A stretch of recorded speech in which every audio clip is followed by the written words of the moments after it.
It's 4 p.m. We're bringing you the developing news. And the stories behind the headlines. This is Storycon. And here the headlines is Friday, March 15. Pastor Apollo Quiboloy's camp has sent a response to the Senate's show cause order.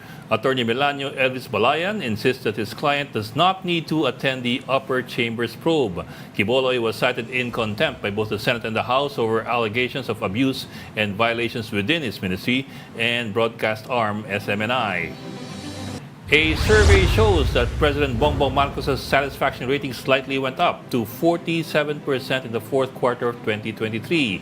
That's from the previous 44%. His rating also went up in all areas of the country except for Mindanao, which fell by 12 points. The president is currently in the Czech Republic for a 3-day state visit.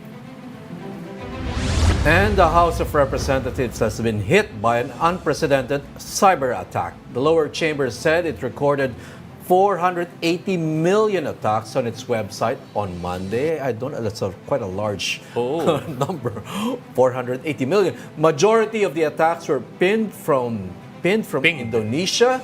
Pinged from Indonesia, the United States, Colombia, India, and Russia. As of 12 noon today, the HOR website is up again and running.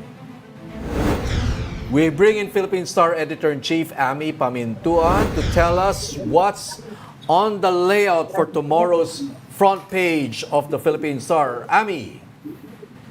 Good afternoon, Patrick and Ed. Standby lang kami ngayon. We're waiting for developments in the Czech Republic. The last leg of President Marcos' trip. 4:30 pa yung meeting. 4:30 our time, meeting with the Czech Business Forum. And then may 6:30 press conference pa. So we don't know what will be asked, what will be said. So iniintay pa natin yon sa mga malalaki. Although you've mentioned already some of the big stories today. And of course, yung bago sa DENR, yung sa binabantayan nila, yung mga new areas na baka daw merong mga illegal development or unauthorized development for mga tourism destinations natin.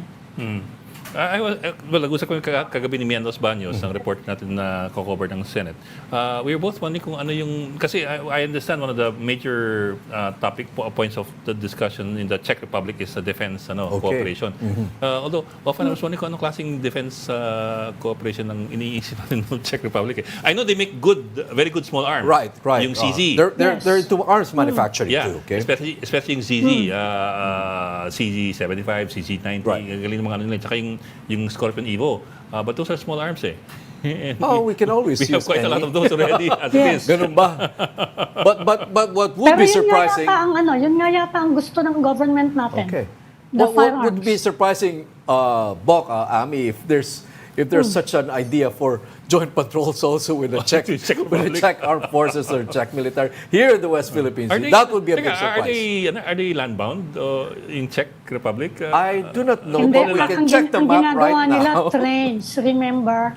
Trains sila eh. Yeah. Light trains sila. Nagkaroon nga ng iskandalo nun over the MRT eh.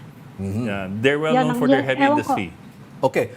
To answer Ed's question a while ago, Czech Republic or the Czech, it used to be Czechoslovakia. It's so hard to name that to mention. It's landlocked. Okay, it's right in the center of Europe. So, wag saan sa West Philippine Sea? No Navy, most likely. No Navy. Walang joint Kaya patrol. Kaya train ang ginagawa nila. Ay, teka, Ami, your second point that you made, yung latest dun sa Bohol Resort, nag-press con kanina yung DNR. Any idea yet kung anong nabalitaan doon? Sinisisi ni Secretary Loizaga yung local government doon sa site ng Captain's Peak. Bakit daw binigyan ng business permit, all the licenses, na wala pang environmental clearance certificate. ECC. Pero remember, ang sabi naman ng may-ari, they got a permit from the Protected Area Management Bureau, which is under the DENR. Yeah. Actually, So, that's what I was waiting for. I was wondering if anybody asked the DNR if the PAMB actually really gave any sort of permit to the resort Captain's Peak to operate. Kasi yun nga on one hand, you have the owner saying, binigyan kami ng permit ng PAMB. And the PAMB is the one that's supposed to be giving out these permits and being part of the planning of the protected area. Right. They're the ones who are supposed to have jurisdiction What we, at least na quick scan kanina, hindi ko pa nakikita kung merong confirmation or denial na PAMB really did or did not give any permit. I was hoping that was asked kanina sa press con Meron yatang some kind of permit na pumayag ang PAMB. Kaya lang, ang tanong nga, sino ba yung final word dyan before a resort can start construction and open its doors to clients? Kasi tuloy-tuloy, ang tagal-tagal ginawa niya, I'm sure it didn't happen overnight. Yeah, Ang dami-daming 2018 daw. taong nakakakita niyan Sino talaga yung may authority to tell the resort owner, a private owner, sige, gawin mo na yan. Alam naman natin, ang mahal-mahal ng ganyang klaseng resort. Hindi yung basta-basta mag-i-invest ng ganyan kung akala niya na, magkakaroon ako ng problema dito later, di ba? So, sino ngayon? Yung ECC ba final yon? Kung wala ka bang ECC in that area, that's a protected area, hindi ka makaka-operate. Yun ang tanong nga. Under the NIPAS law, hindi pwede. No construction can be done without an ECC and without authority from the PAMB. ECC from who? From DNR. From DNR. But DNR. remember, Bok, a lot of the functions of central government have been devolved to the local government under the local government code. But I don't know kung yung ECC was devolved at all. Kasi the yeah. NIPAS law came after pa the local government code. Yeah, so this is another case of two laws maybe conflicting, overlapping. I mean, I think we have that situation in a lot of our laws. Medyo conflicting, overlapping, cracks in between. So, if we backtrack a bit, Amy, Ed, my question is, paano nagkaroon ng titulo? The title predates the declaration of 1997 Yes. Okay. As a protected area. Well, not the title of the current owners. It was titled supposedly before pa 1997 to somebody else. Right. The So current owners- what happens to property titles in areas that have been subsequently declared? That's in the law. You retain your rights to the property, but there are regulations that you have to follow in developing the property. No, the next question there is, as far as those regulations are concerned, are they enforced at the local level or at the national level? Well, I suppose both Kasi NIPAS is national and it's not an ordinance, it's a law. Right. And then local government code is Yun local. nga ang sinasabi ng mga local officials dyan naman sa lugar. Malabo daw yung guidelines ambiguous daw. Yang mga environmental laws na yan. Kaya binigyan nila ng business permit. Kailangan nga daw, sabi nila, na pag-usapan para linawin nga kung ano ba ang pwedeng gawin. Ang ganyan kalapit sa mga mound, pwede ba yan? Meron nga Wala nakita, naman yatang nasa specific tuktok prohibition na at the foot of the talagang up close, no? So close, Up close and talaga. very personal. Kung ikaw ang may-ari ng property, gagawan mo siguro talaga yon kung wala namang specific prohibition. So yan ang sinasabi nila, linawin daw kasi syempre alam nila may problema sila ngayon.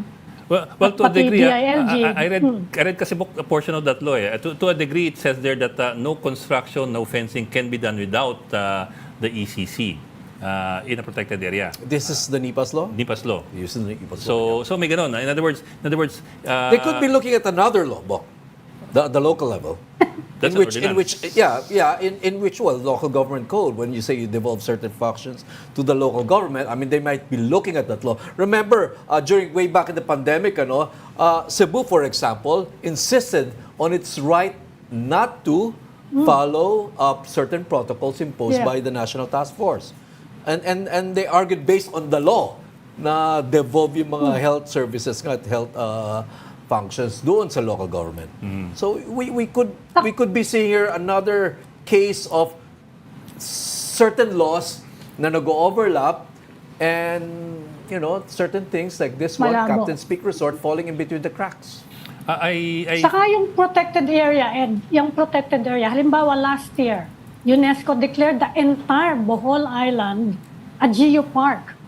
Anong implication nun? Covered ba siya yung protected area laws?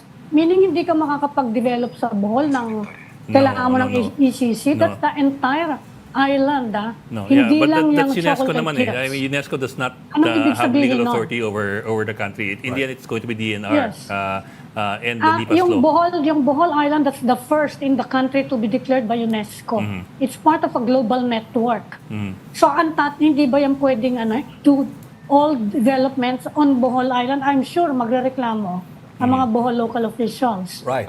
Kung ganon. And funny, Di ba? funny, no, Ami, Ed, tayo dito sa Metro Manila ang medyo outrage.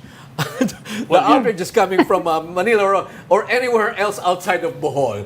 Because until this was uncovered or blown. Pati yung provincial government ngayon umalma eh. Ngayon na lang, kasi ngayon na lang po. But remember, there are reports na nag-outing sila doon. Di ba? Because I think we need to appreciate also the difference in perspectives, maybe from the local down there, the ground in Bohol. For them, a resort is progress.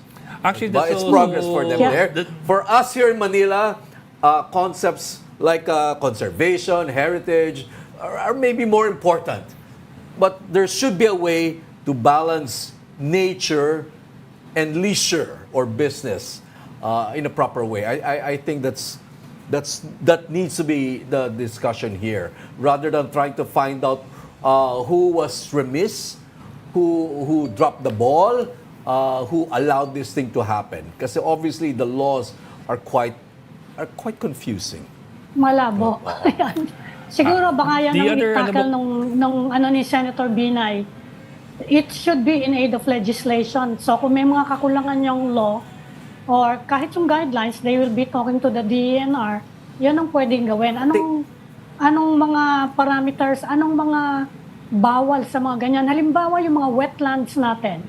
Yung kung saan nakuha noon si Lolong, yung Right. it's supposed to be a protected area. Bakit may mga nakatirang tao doon? Mas may karapatan si Lolong doon kaysa sa tao kung susundin natin actually yung mga Ramsar law, no? Kasi diyan sa Las Piñas wetland area, hindi pwede mga ganun-ganun eh. Pero paano kung ganung kalaki yung lugar at eto na nga yung mga tao, wala na daw silang karapatan gusto nilang doon. pumunta din doon sa Right. area yun. Paano naman yon? So I think they will have to read kasi napakarami nating magagandang natural resources. Kailangan sigurong pag-usapan yan ng masinsinan para hindi ganyan. Kasi what will happen now to the investment of that resort owner? Right, oo. Siyempre, tatanungin din yon, di ba? May property rights yan. Ami. Right? Di ba? Ideally, sabi nga ni Ronald kahapon, tabunan ng lupa ulit, di ba? But what do? Do you demolish that place? But we've seen in Boracay, for example, and I've personally seen it in El Nido, na yung talagang lumampas doon sa easement ng beach, talagang Titibagin. giniba talaga. Walang kapararakang giniba talaga. The lines were so sharp and distinct, talagang dinimolish. Pero So in kahit this yung sa case, Boracay, remember, maraming ang tao, they weren't even aware na merong ang easement law na ganon. Kasi hindi naman pinipigilan ng local government. Right. Oo, ng mayor. So yan ang problema. Ang tanong natin, are the local governments even aware of the environmental laws, yung mga easement laws? Well, I'm diba? sure they are. They And have their legal remember how many officers. napakalaki ng lugar ng Chocolate Hills. Napakalaki, it's straddling 3 municipalities. I So think a tatlong major towns point ang of merong in interest. charge dyan eh. Yeah, Bok. I think a major point of interest and controversy would be the PAMB itself, the Protected Area Management Board. Now, the PAMB is supposed to have jurisdiction over everything, and from planning down to construction, down to regulations. If you look at the composition of the PAMB, it's composed mostly of local people. The regional executive director, barangay representatives, municipal representatives, and local CSO representatives, and maybe 1 or 2 from the national government. Pero most of them are locals. And I suppose there's also a logic to that. You would expect the local community to be more protective of their area and the perspectives maybe, Bok, of the local community is different from the perspectives of Metro Manila. What I'm saying is that, but before we proceed, Bok, let's bring in our mobile journalist, Francis Orsio, who attended the DNR press conference on this matter. Francis? Yes, Sir Patrick, Bok Ed, magandang tanghali po sa inyo. Magandang hapon. Yes, Francis. In a nutshell, ano yung pinaka naging development kanina sa press conference ng DNR? Yes. Sir Patrick, ito nga, diniscuss kanina ng DNR yung status nga ng nitong Captain's Peak Resort, and as of now kasi nag-release na nga or nag-issue na ng temporary closure order para dito sa resort at hindi na muna mag-operate. So, in-emphasize din kanina sa press con yung mga possible violations na pwedeng kaharapin nitong resort, and at the same time, yung mga permits na hindi nga nila nakuha pero nakapag-operate sila dahil nga binigyan sila ng business permit ng Sakbayan LGU. Okay. Francis, so very specific ang business permit galing sa munisipyo yan eh. But was there any mention at all kung nabigyan nga ng permit ng PAMB, ng DNR, itong Captain's Peak? Yes, BOCED. Actually, BOCED, nag-apply nga ito. Ibigay natin yung timeline. In Okay. 2018, nag-apply ang Captain's Peak Resort ng permit sa PAMB, which is yung itong Protected Area Management Board, and nakakuha nga sila ng clearance but with the condition of having nitong ECC or yung tinatawag nating Environmental Compliance Certificate. Pero ayun nga, dahil hindi nakapag-secure ang Captain's Peak Resort nitong ECC, ay nag-issue ang DNR na hindi sila pwede mag-operate dahil nga wala sila nito, hindi sila complied. Pero hindi aware ang LGU ng Sakbayan dito sa inisyo ng DNR noong September 2023. Kaya nabigyan pa rin sila ng business permit at nakapag-renew pa rin noong January 2024. This last January lang. Abok, just to be clear, so nabigyan sila ng permit ng PAMB. Ito issue sa mga taga doon, sa mga taga Bohol, right? This is Yes. No, but do we know that for a fact? Right. Go ahead. Yes, Sir Patrick. Go. Pero may tanong lang ako ha. Pwede ba mag-issue ng provisional permit ang PAMB? Kasi parang it's a provisional permit, di ba? Na subject to an ECC. Di sabihin mo na lang, huwag ka muna mag-operate. Bakit sasabihin siyang permit? So it's a provisional permit kasi madali siyang ma-misinterpret eh. Kapag sinabi mo, sige, bigyan kita neto pero on condition na may ECC. Di sabihin mo na lang, wala ka pang permit, kumuha muna ng ECC. Actually, Ma'am Ani, Ganun ba yung doon? Ganun ba yung process doon? Ma'am Ami, the DNR are not able to determine kung mag-ooperate pa. Kasi sa ngayon, ongoing din yung investigation nila kung para doon sa mga pwede possible violations na pwedeng na-commit nitong Captain's Peak Resort. So sa ngayon, hindi rin mo na, or talagang isasara muna at hindi mo na talaga ito i-operate. And hindi rin nila sure kung bubuksan pa ba ito sa publiko. Pero isa lang din sa i-emphasize ko, itong lugar kasi kahit na nasa protected zone siya ng UNESCO and ng ating batas dito sa Pilipinas, meron daw kasing dalawang kinoconsider na protected area ang ating gobyerno. Merong strict protected zone at saka yung multi-use zone. So itong Captain's Peak ay sumasailalim dito sa multi-use zone. So ibig sabihin, pwede pa nga rin talaga silang mag-apply ng halimbawa business nga sa PAMB or sa LGU, pero dapat environmental compliant sila. Okay. Francis, balikan ko lang yung timeline mo. So 2018, nag-apply sila ng permit sa PAMB, tama ba? Yes, Nag-apply okay. sila, binigyan sila ng PAMB ng permit on the condition na may ECC. Kailan binigay yun? Kasi nga, we're talking about 5 years 5.5 years At nasagot ba kung bakit sa loob na lipat kalahating taon lumusot sila na walang ECC? Actually, hindi yan na-clarify kanina, but again, yun nga, inisyuhan sila nitong PAMB ng clearance, pero technically, hindi pa rin talaga sila pwede mag-operate dahil wala kang ECC. Pero, ayun nga, hindi aware ang LGU kasi dito, kaya noong 2019, nakapag-secure pa rin sila ng business permit sa Sakbayan LGU. 2019? And doon na sila nag-start for operation. Okay. Ito na Francis, tanong ko lang yung contiguous zone. Ibang lugar Meron yan. bang iba to. meron bang distance yan from the attraction itself? Kasi yan nakikita natin sa picture right at the foot of the hill. Hindi man lang, sana man lang mga 2 kilometro layo. Pero, or Ami, kahit ito, ibang resort to. kilometro. Pero ito talaga, pag tingala mo, yun na yun eh. Eto, Ami, dali Meron itong- bang ganong definition kung ano yung contiguous? Pero makasingit lang, Ami, itong tinitingnan natin video ngayon, medyo, ito, nasa bundok talaga. Ibang resort. Mukhang iba pa to, no? Hindi na ibang resort contiguous yan. siya. Tatlong resort Oo. ang napicturean na lumabas sa social media na medyo mahiwaga yun. Viewing deck ito, we're hearing from our director that this is a viewing deck of another resort, or is this is not the official viewing deck that we go to, no? Government yata yan, di ba? But I think that's a government Oo. development. it's a government development right on one of the hills, right? Oo. Hindi na contiguous siya na. On top of the hill na yan. Ami, kasi yung Proclamation 1037 ni FVR of 1997, ang nakalagay doon, Yes. 1,776 hills and the areas Yes. within, around, and surrounding them. Located, so hindi lang bakit hindi lang yung mga tuktok, kumbaga.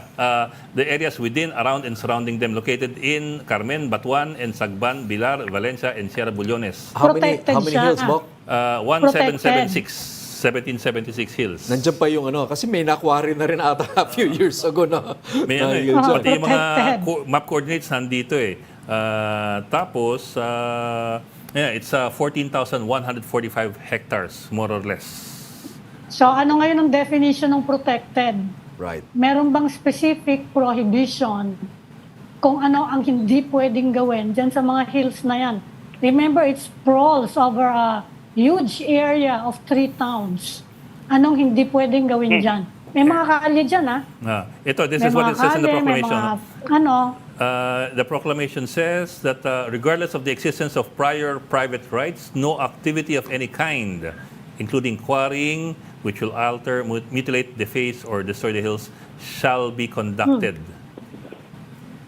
yan, specify dyan, no, quarrying. Pero ito ay swimming. That's Pwede ba yun? actually, ito eh. No activity of any kind, including quarrying. Hindi no activity of any kind na quarrying Malabo din yun. Ano yung trekking? Paano yun? Oo nga eh. Malabo yun eh. Kaya kailangan talaga i-specify yan eh. Ang importante, yun ang sinasabi ng mga local officials diyan. We need clearer guidelines. Right. Dahil alam nila na sila masisisi dyan eventually eh. Dahil bakit na binigyan ng permit? And we're hearing Yan ang from sinasabi naman nila. And Ami, we're hearing from Francis Orsha that there are 2 classifications actually for these protected areas. One strict, apparently, is Francis still on the line? Anyway, Francis, from what I understand, one is absolutely walang construction at all, and the other one pwede basta may ECC. Yan ang nga. Yes. So, kaya nga, paano mo ma-identify yan? Mukhang pare-pareho itsura ng Ami, mga ito hills na yan. pala. I just had to reread that sentence again eh.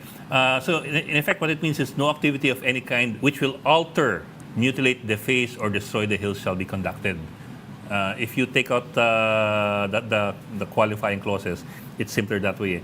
No activity that will alter, mutilate, deface, or destroy the hills shall be conducted. I suppose in general terms lang yan kasi the details in trabaho ng PAMB na dyan sa local level. Sige, define nga deface. Kung sabihin ng mga tao, maganda yung swimming pool defacing ba yan? Hindi, ibig ko sabihin, matataniman mo ng garden dyan, mag-iiba na yan, di na yung mukhang chocolate hills. Defacing ba yan? You have to define also. Pwede bang taniman dyan ng malalaking hardwoods? Ang lalaki ng mga puno na yan, mag-iiba itsura niyan. Pwede ba yan? Kaya kailangan i-finesse nga yung mga guidelines.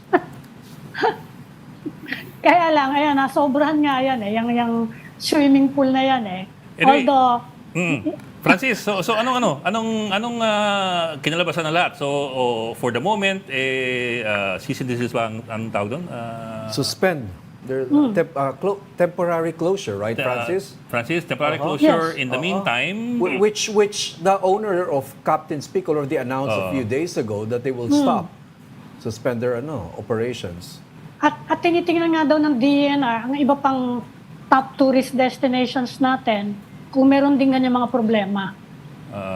So, yan ang tinitingnan nila ngayon. Meron yata sa Benguet, I think. Oh. Pero teka, si May Francis, nandiyan po tinitingnan ba? din doon. Si Francis? O, wala na, goodbye na. Yes po, Paez. Oh, sorry, Pablo lang, bago namin pa-iskerdahin. Kasi ito nga may video ng ibang mga research sa Chocolate Hills, sa bawat magpas ng Chocolate Hills. Napag-usapan ba yan? Anong gagawin diyan sa ibang mga ibang mga resort na parang mas nga yung iba nasa tuktok yung iba I guess, Francis, are Yes, they, okay. is DNR looking into other resorts in the area that may have also been in violation of the law on protected areas? Yes, Sir Patrick. Actually, the DENR is aware that there are other establishments na and resorts na makikita din dito sa Bohol, which is yung protected area nga na dinedeclare ng UNESCO. But again, the DENR has emphasized that they will apply all the regulations and policies sa mga resort and other establishment dito sa Bohol. Do we have a number, masiguro Francis? din na sumusunod. Do we have a number? Like, how many resorts are we talking about? Or this is still being counted? They're still doing a count. Sir Patrick, we do not have the numbers para Okay. doon sa mga nakatayong establishment within the Bohol area. Okay. Alam mo, siguro an easier way of doing it is mag-google ka ng Bohol Resorts Chocolate Hills. Mas mabilis siya. Nasa Google Maps naman yan, no? Naroon ko sa Google Maps yun. Pero i-google mo ang images Bohol Chocolate Hills Resorts. Tingnan mo yung mga images. Ito. Tingnan mo yung mga hills na may slide. Papuntang swimming pool.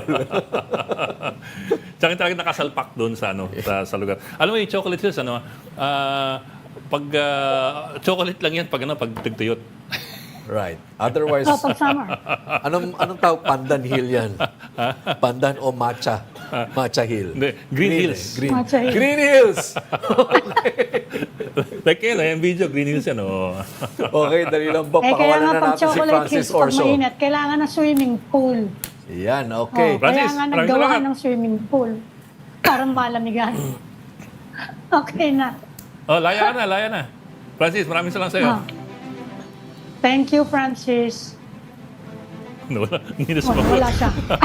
Naguluhan Niluhugan niya yung mga naguluhan ata resort. sa atin. Saka yung mga viewing deck. Yun. Marami mga nakaano nga dyan. Tignan niyo yung mga viewing deck. Marami dyan. Okay. Bok? Oh, you're watching Storycon on One News. We need to take a quick break. We'll be back in a bit. This is the Story Conference Group or the Storycon Group.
We've got the developing news and the stories behind the headlines. Welcome back to the Story Conference.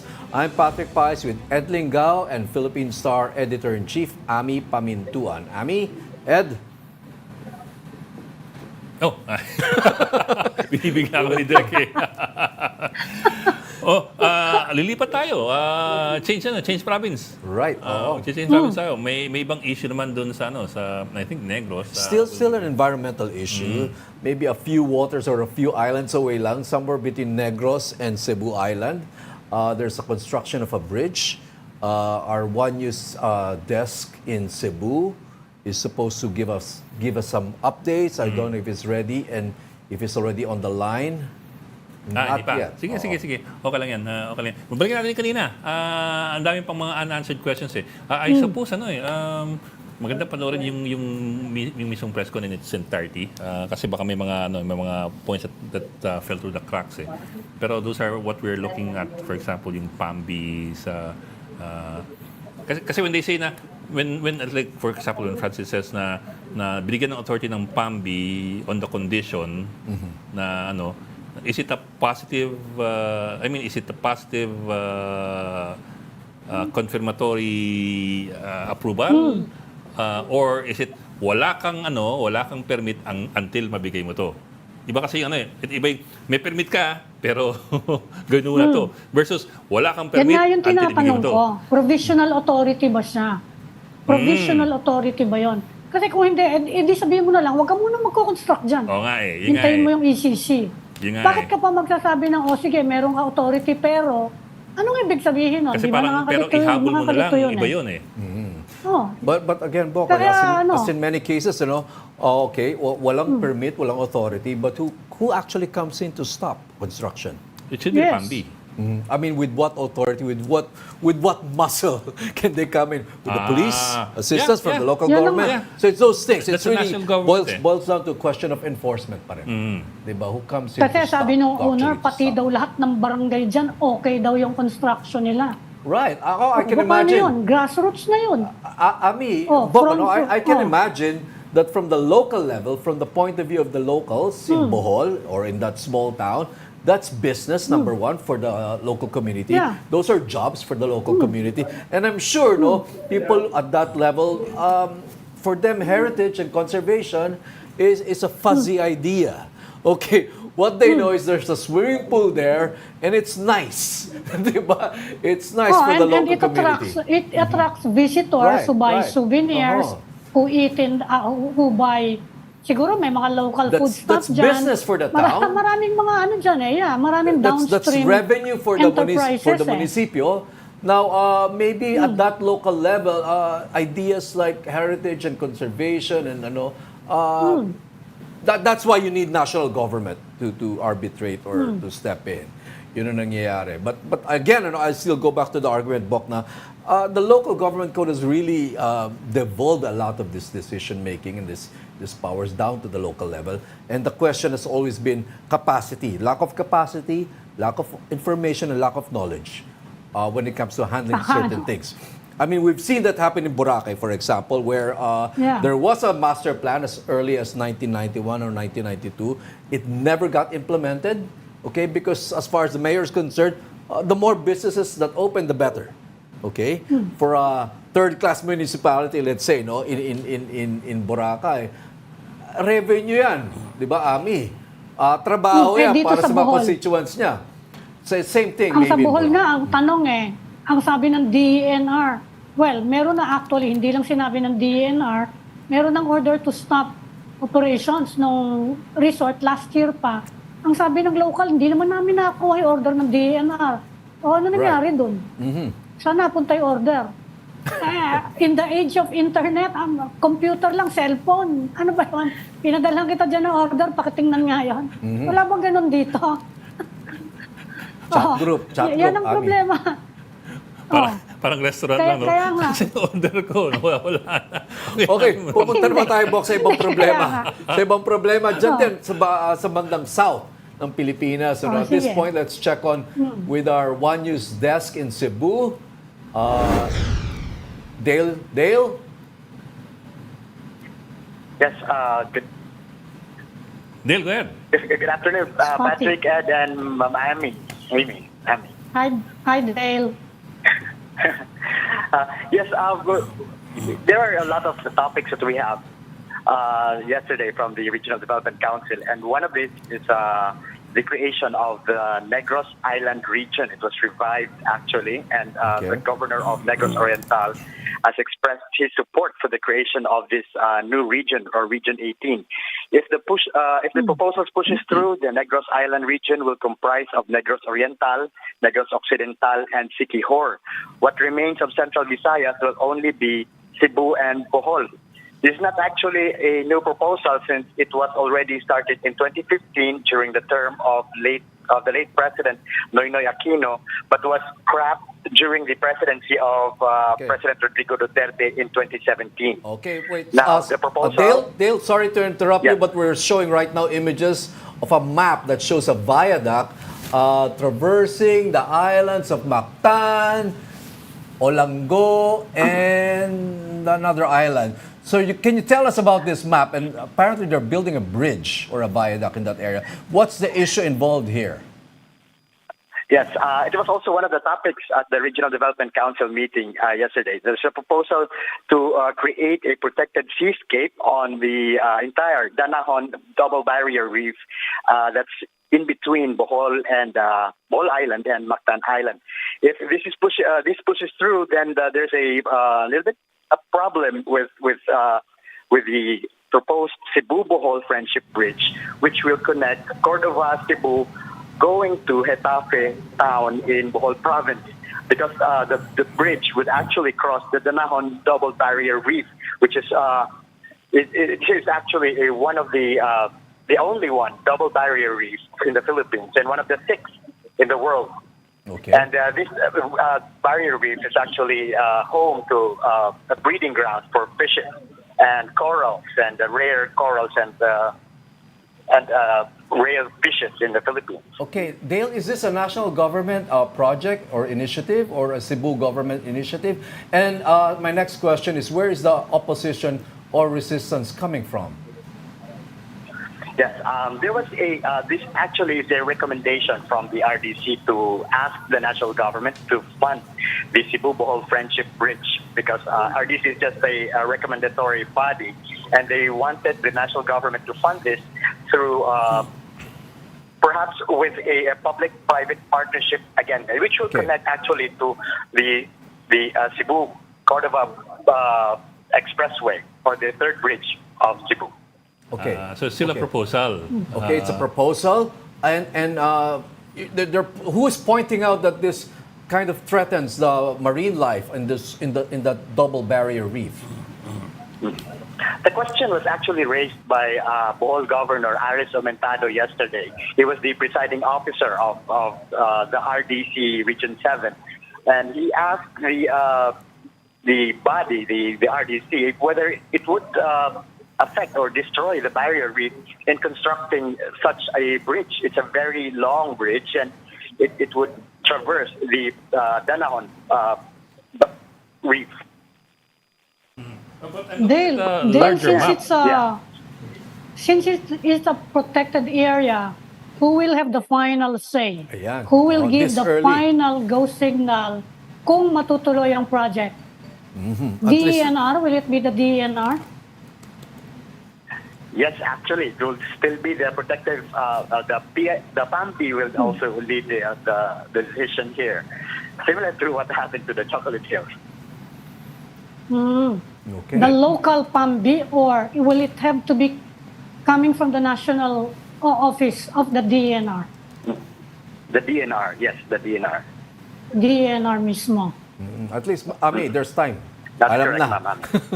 But Dale, is this already a Linawin na protected nila kung area? ano talaga bago simulan yung construction.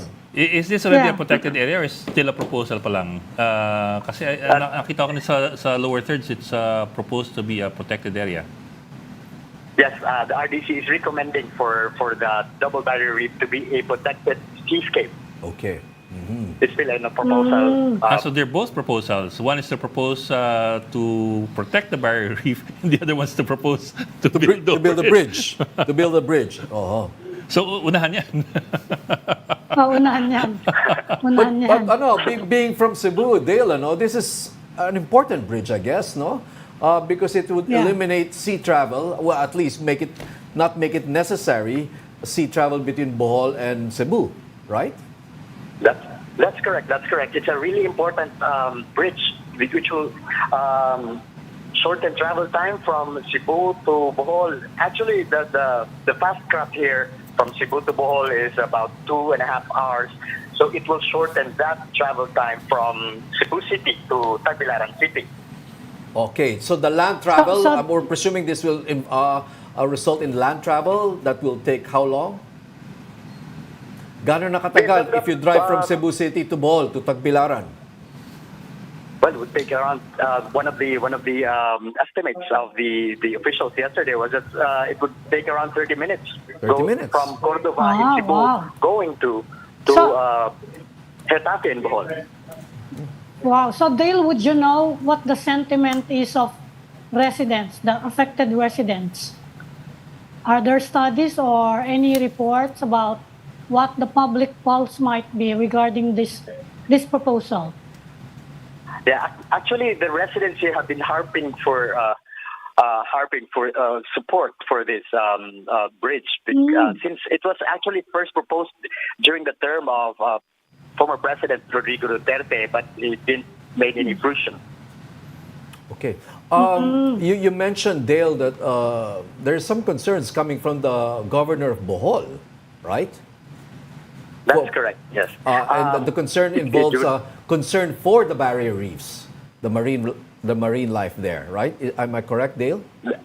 Yeah, that's correct. That's what the Bohol governor raised during the meeting yesterday.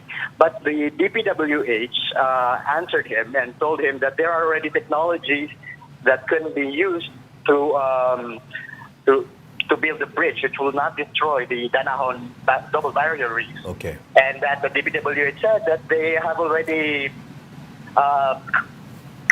created projects that actually traverse protected landscape that are not affected by their project. Okay. I imagine, Dale, that Bohol would benefit more from this bridge, given that it gives them easy access to Cebu, and vice versa. That's So this will correct. be more important for Bohol. Especially that's actually that it will connect the northern part of Bohol, which is less. I should say it's still a rural town, Getafe and the other areas there, and it will connect to Cordova, which is already a tourist destination and a industrial town in Cebu. Okay. Okay. So Dale, sa tingin mo, I think kung magpo-project tayo, you think mukhang matutuloy itong project na to? Well, actually, it will involve billions of pesos. So we haven't heard any private firms who are actually throwing the towel to build this bridge. Okay. Okay. Okay. Thank you, Dale Israel. That was One News Cebu Desk and Freeman Thank you. editor Dale Israel. Thank you for your time, Dale. Thanks, Dale. Interesting. When you look at the map kasi, ito yun, they plan to build a bridge here. Ito yung reef eh. Right. I think also this is also part of the reef. And Olongo Island is a bird sanctuary. I've been there okay. many years ago. It's interesting. Migratory birds go there. Okay, nasa south yung Bohol, nasa north yung Cebu.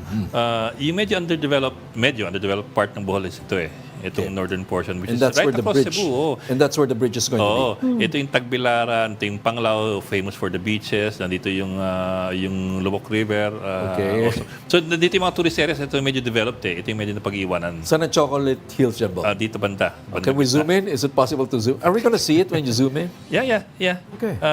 You Baka may makita tayong mga slide dyan. Hindi. Yan ang Carmen, oh. Teka, wala yung Carmen.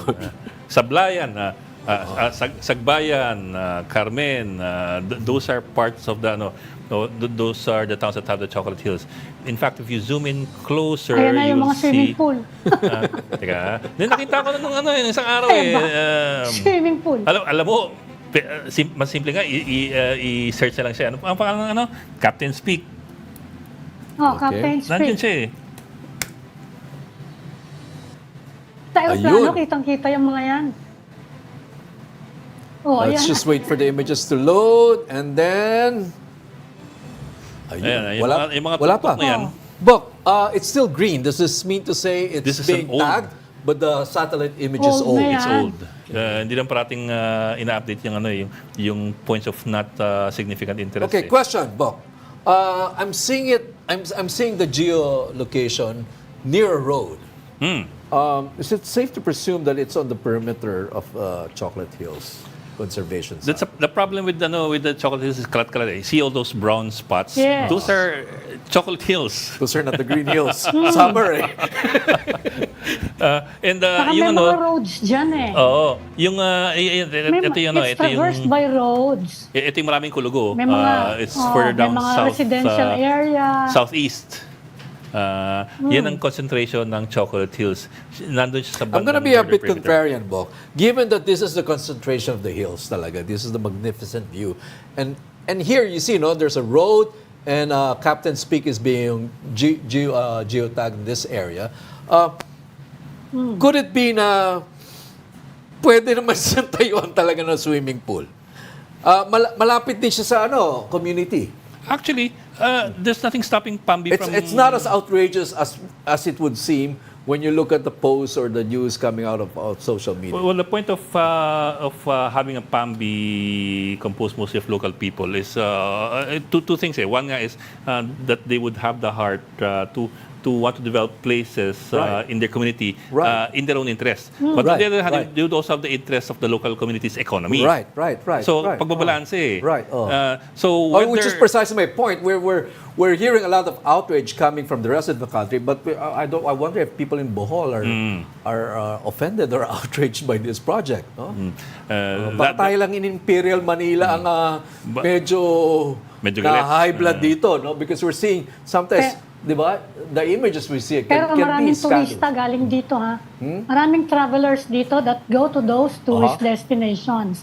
Kaya dapat medyo may konting, dapat talaga siyang pag-usapan eh. Uh-huh. Kasi even yung mga foreign mga expats dito and their officials, mga ambassadors, sinasabi nila, mas lalakas yung tourism if you will focus on, kasi yun na daw ang trend ngayon global eh. Gusto ng mga turista, ecotourism.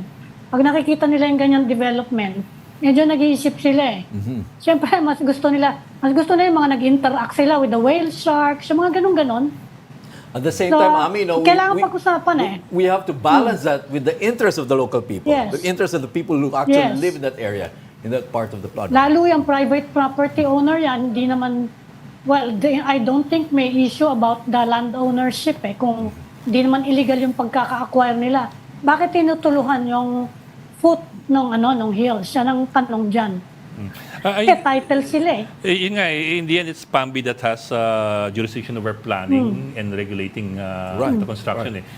So, for example, in some areas, it could be, theoretically, the PAMBI could put provisions that say that you cannot use certain colors or certain kinds of structures, or certain kinds of structures have to be a certain size and not be intrusive visually. Not to the deface landscape. in the wording of the law. Those are regulations that could be put in place by the PAMB. Again, we don't. I wouldn't know. Well, the kung next anong question, ginawa. Bok, I guess is, did Captain Speak cross the line? Ayun nga. Or And who is to say? Or Who's to whose say? line? Or did somebody draw a line already? Yeah, a good Eh, point. Hindi naman Was there a line? pinag-aaralan ng Was mga there a yan yung line? mga ganyan eh. Was there a line? Diba? Kasi- They go to the local office, they get a permit. Pag binigay, tuloy na sila. Yan din ang isang problema. Kailangan i-clarify din. That, sabi nga nila, pati barangay nga, pumayag eh. Paano yun? Wala nang nag-o-oppose. So, kailangan linawin yung mga, I think we have to clarify yung National Tourism Development Trust natin. Okay. Kung okay ba sa atin itong mga ganito. Remember yung merong mga Koreano na nagbabalak na magtayo dun sa loob ng Taal Volcano. O paano nangyari yun? Kung di pa nakuha ng picture, natuloy sana. Hindi ba?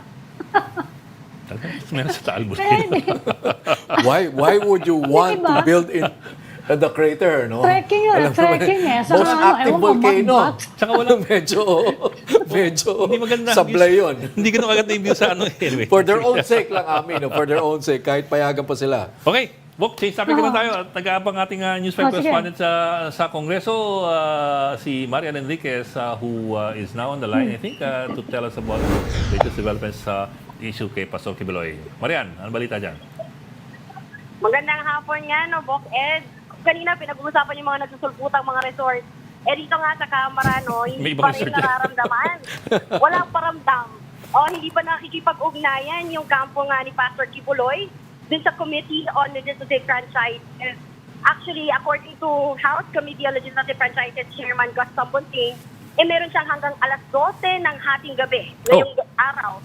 Kasi ito yung deadline, di ba, na pinakiusap ng kanyang abogado si Attorney Tupacio na pagbigyan muna siya hanggang ngayong Friday bago nga ilabas yung contempt order. Kasi kung hindi daw siya magpaparamdam o makikipag-ugnayan sa komite hanggang mamayang 12 midnight, mapipilitan na nga yung Kamara, yung komite na maglabas ng detention order by next week. So may 8 ito naman oras na lang. May 8 oras na lang si ano sa ba? Mag-alas 5? Mag-alas mag-alas 5 na pala. Alam mo, Magalas ko na. Itong oras. Maan, kala ko isa-segue mo yung report mo from Resort Captain dito. Speak Resort at sa Mala Resort na accommodation na inahanda ng House of Representatives dyan. Ano? Can you tell us more? We're hearing that ready na yung detention area. Tama ka dyan, Patrick, kahapon, no, we were given a chance na makita yung detention facility. Actually, first time ko nakita kasi yung detention facility mula lang sa labas. Kung maalala ninyo yung mga hosts ng SMNI, sina Lauren Badoy and Yes. Eric Telis na na-detain doon for several days. Hanggang doon lang kami parati sa labas. Pero kahapon, nabigyan tayo ng pagkakataon makapasok. Actually, simple siya eh. Sobrang simple lang. Pagpasok mo, may mga upuan. Hindi pa nga natin nakita mismo yung kwarto. May 2 kwarto daw doon na kaya mag-accommodate nga ng mga nako-content or may iskahang mga guests doon. Pero pwede rin daw kaya hanggang 8 na katao yung kaya nilang i-accommodate. Walang water Pero slide. wifi, ha? Walang water slide. Walang wifi. Yun lang. At yung mga Marian, nila, parang walang Marian, asawa, yung ano, everyday lang. Marian, since they're preparing for the detention, meron din bang security preparations? Because I think we can expect na mga supporters ni Pastor Quiboloy might hold rallies or mass gatherings sa house. Pinaghahandaan din nila yung ganyang possibility. Tama ka dyan, Ami. Actually, tinanong din natin, no, marami daw talaga yung inaasahan na magtutulong-tulong na forces sa kanila, hindi lang Sergeant at Arms. Pero sila yung mag-enforce. Baga, kung sakaling meron ng report, yung order na ilalabas, contempt order by Monday, kasi walang pasok ngayong araw, yan, Sergeant at Arms yung mag-aaresto. Pero nilinaw naman ni Congressman Tambunting na it's not really to detain him, pero parang i-escort siya kumbaga talaga sa Kamara na magpakita na personally and humarap doon sa komite para makatulong siya doon sa hearing ng SMNI. Kasi nililinaw naman nila na it's all about the franchise nga, yung mga violations. And yung involvement niya, yung role niya bilang honorary chairman ng SMNI. Okay, Or yung Suarez. Maan, they've readied the detention area. Okay. Yeah. Are they also discussing, is the committee also discussing how, if and when they decide to issue the arrest order, no? How they plan to implement it? How? Oh, yes. According to Congressman Tambunting, tinanong ko paano po ba sino yung mag-implement or sino yung mag-represent nito. Or ngayon ang ginagawa kasi, hinihintay pa nga yung kanyang communication, any formal or informal, at nawala pa. So mukhang hinahanda na nila yung detention order. Ang according to House Secretary General Reginald Velasco, hihintay na yung pirma niyan, either House Speaker Romualdez or siya, sa Secretary General, and the committee leaders. Pagkatapos niyan, by Monday nga, next week, serve na yan. And Sergeant at Arms yung mag-serve. Sergeant at Arms. Bok, silipin mo yung House rules, yung latest version. Kasi for example sa Senado, ang ruling diyan ng ang Senate rules is pag nasa Metro Manila yung pinapahuli, Sergeant at Arms ang manghuhuli. Okay. Pero pag nasa probinsya, pupunta ang PNP. Senate Sergeant at Arms dun sa local PNP. Kung saan mang probinsya yon para humingi ng tulong para ipahuli. Kasi hindi kaya ng Sergeant at Arms na siya mismo manghuli sa probinsya. Okay. So yung part ng kung paano yung magiging siste, since di ba parang sa Davao pa rin nga yung address. So yun yung ginagawa pa yata nila ng coordination as of now. Pero umaasa pa rin to si Congressman na Pambunting na hanggang mamaya baka may magparamdam naman yung kampo ni Pastor Quiboloy. Ano ba hinihintay nila? Some sort of an affidavit or a letter? Ganun ba? Or appearance mismo? Would correspondence be enough, for example? Yan yung tanong natin actually kanina. Pero ang sabi na kasi informal or formal communication, wala. So I was guessing na I think yung point lang na makipag-usap muna yung kampo ni Pastor Quiboloy doon sa Commission Legislative, yes, magparamdam. Wala at all Pero, so kung yun mismo wala. Pero merong report ba na ang position actually ng legal team there's no need for Apollo Quiboloy to face either the House or the Senate Meron ba kayo natanggap na ganong report? Yan ang posisyon nila Nagpadala raw ng sulat yung kampo ni Pastor Apollo Quiboloy last week dito nga sa komite. So, hindi pa kami binibigyan ng kopya. Pero ang gusto nga talaga nila is, yun nga, hindi nila yung honor. Ang gusto nila talaga physically siya humarap. Yes. Kasi 6 hearings na ng committee. Yung dumaan at ilang beses silang nagpadala ng invitation, walang kahit na anong paramdam, kumbaga, or yun nga, intent na lumabas or humarap man lang sa kanila in person. Yes. Maalala ninyo, di ba, yung kay Kong Arnie Teves before. Even nga yung parang hindi siya inalaw. But that's a different, different case, di ba? So, pero kung yun ang hingin, pwede bang Zoom? Papayag kaya yung House? Kung yun ang hingin kaya? Ngayon, ang gusto talaga nila physically Ganon din sila kahigpit kay Kong Arnie before. Kasi baka yan nga ang invoke ni Pastor dahil he's claiming threats to his life. Sasabihin niya, dito na lang muna ako, kung saan dito, mag-zoom na lang. Anyway, makakausap pa rin siya. That will be one of the, yun ang sabi sa amin ni Ferdinand Topacio, they're discussing several options na hindi naman niya in-specify, pero that could be one of the options actually. Naku, hindi pa naman bulletproof yung tension center. Okay. Okay. Maraming salamat, Maan Enriquez. Okay, that was Maan Enriquez, News 5 correspondent reporting live from the House of Representatives. Thank you, yung decision ng Supreme Court in 2023 dun sa kaso ng Family sa Senate, inuphold ng Supreme Court yung authority ng Senate at ng Congress to subpoena and arrest if necessary. But may limitations doon sa three limitations basically. Number one, it has to be native legislation. Number two, according to the duly published procedures of the Senate or the House, madali naman i-check yun. And number three, due process and the rights of the which the Supreme Court felt that in the case of the Family investigation may konting overreach. Kasi yung sa Family case, pinakulong yung dalawa, si Lincoln Ong and si dahil ayaw lang nila magsalita. Dahil according to the committee, they were evasive. But you're not supposed to incriminate yourself. But this is different in the sense that they were there already, but they were supposedly evasive kaya pinakulong. This one, pinapatawag pa lang. So pwede pa to? Anong pwede pa to? I mean, pwede pang makontempt talaga. Pwede pang makontempt talaga. Pwede makulong. Kasi Supreme Court. Kasi malaking bagay po yung iba yung tinatanong ka and you don't wanna ayaw mong mag-incriminate sarili mo. Ayaw Karapatan mo yun. Kasi the Supreme Court was clear in the last year's decision, sabi niya, an arrest is necessary, and we quote, an arrest is necessary to carry out the coercive process of compelling attendance, testimony, and production of documents. Right. Oh. So, medyo iba lang konti Kaya yung, ano, yung kaso nito. arestuhin muna, humarap at sabihin, I will not incriminate myself. Or Oo. wag na hintahin Diba? maaresto, Ganun yun. Ami. Humarap, pero Humarap. wag magsalita. Yeah. I will not incriminate myself. Paulit-ulit lang. My client, abogado yung magsasabi na my client is yan. invoking his right against self-incrimination for I every invoke- question. I invoke my Kasi right. even in I the invoke Senate my rules, right. even in the Senate rules, nire-recognize yung privilege against self-incrimination. Right. Oh. That's Yes. recognized eh. So it doesn't have to amount to an arrest. You can actually just, I mean, that's an option. I'm not saying that that's what he should do, but he can actually appear before the two House and Senate investigation and just refuse to answer the questions. Yeah. Anyway, yun lang ang kaibahan ng dalawang ito.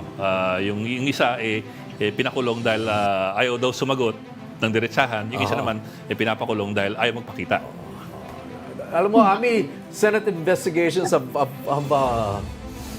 have changed so much from those early days when Yes. before Tama eh. Senate investigates, there is a privileged speech in which the senator making the accusation or allegation or expose has at least some modicum of evidence in his possession before they call for an investigation.